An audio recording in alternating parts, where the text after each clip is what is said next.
Tak sistem javnega zdravstva želimo tudi vnaprej še ohraniti.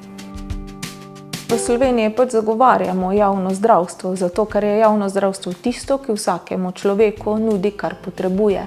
V zasebnem zdravstvu, kot ga imamo v nekaterih drugih državah, recimo v Združenih državah Amerike, ker je res tak tipičen primer, ima dostop do zdravstva tisti, ki ima več denarja, dobi tudi boljšo oskrbo. V Sloveniji smo socialna država, kjer vsi plačujemo prispevke v socialnem, torej zdravstvenem zavarovanju in ki jih plačujemo v skladu z svojimi dohodki, se pravi, smo solidarni pri zbiranju prispevkov.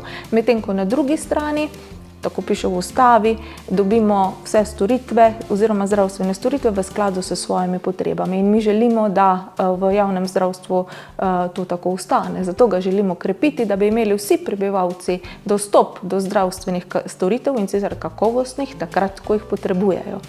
Tako da kot javno zdravstvo, kot javni zdravstveni sistem imamo javne zavode in imamo koncesionarje, oboji tvorijo mrežo javnega zdravstva in to dejansko je za nas visoka vrednota in je za nas pomembno in tak sistem javnega zdravstva želimo tudi vnaprej še ohraniti.